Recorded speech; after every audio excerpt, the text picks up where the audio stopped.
Hey everybody, how's it going? Christian from Treasure Town here, and today we're going to be speaking about the 1893 classic commemorative Columbian Exposition half dollar. Now, this one is the most minted commemorative half dollar from the classic era, and I'm going to be speaking about everything you want to know from the extensive backstory to the values based off of different conditions, as well as the fact that there's a few of these with special varieties that you're going to want to be on the lookout for. There's also a really limited number of hyper rare proofs. We'll be devoting a section at the end of the presentation to that, but for now we'll go right to the presentation and let's see what happens.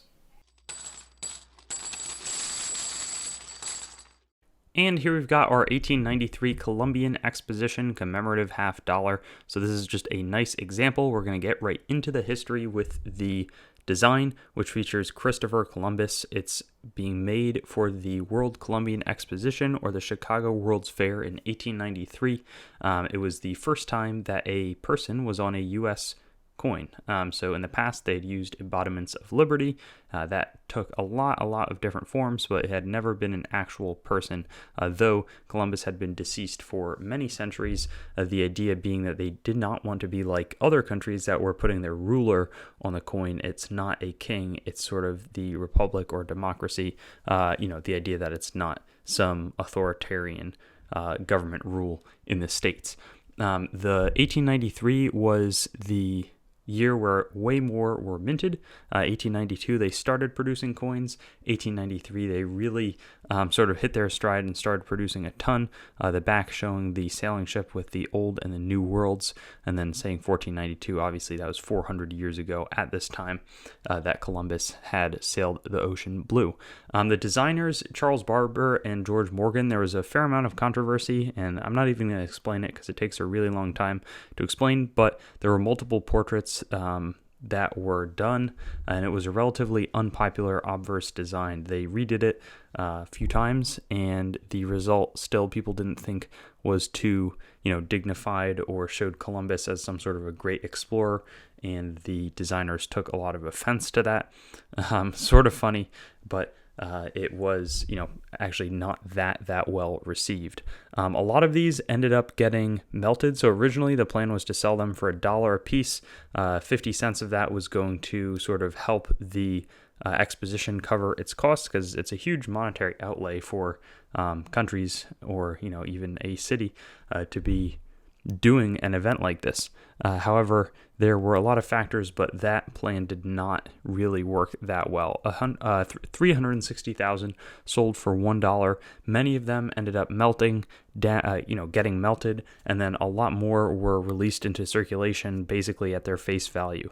So you could actually find these all the way in change into the 50s. Really nice condition coins weren't selling for their original purchase price of $1 until the mid 1930s, and that was just for really nice examples. One of the big reasons was that there was the Panic of 1893, which was like a 4 or 5 year depression. William Jennings Bryan and the populist movement pop up during that time. There's a lot going on. The point is, people didn't really have 50, I saw something saying that the average person's expenditures at the fair was like $1.30 or $1.20, and that was a fair amount back then. So it wasn't like it was trivial to be buying these for $1. But it's also sort of the same weight as the coins that were circulating. So like an average 90% silver, half dollar. Almost all of these coins were not anything special. There were a few issues that we're going to talk about in a moment. It ended up being 1.5 million minted. Really, super affordable, because you can buy one of these for $20, $25 in average conditions, maybe even slightly lower. Mint State 63 is $60. Not much of a jump to $100 in 64. Then when you get into the 65, 66, and especially at 66 plus, the values are going to increase quite dramatically, quite quickly. There is one repunch date here, and it's going to be seen sort of in the top of the 9 and the 3. Not much of a difference in value, a little bit more so on the lower end, with the higher end, really sort of coming together, as there's not a huge amount of collectors for these, but I say why not look. One of the really cool things is that there was supposed to be just one proof that was struck. 1893. In 1892, they had struck 103. The first 100 were proofs, as well as the 400th, the 1492nd and the 1892nd. The sort of significant years, but the proofs, only one of them was authorized. Two more appeared. This one sold in a Stack's Bowers auction for $23,000. Certainly one of the really rare commemoratives.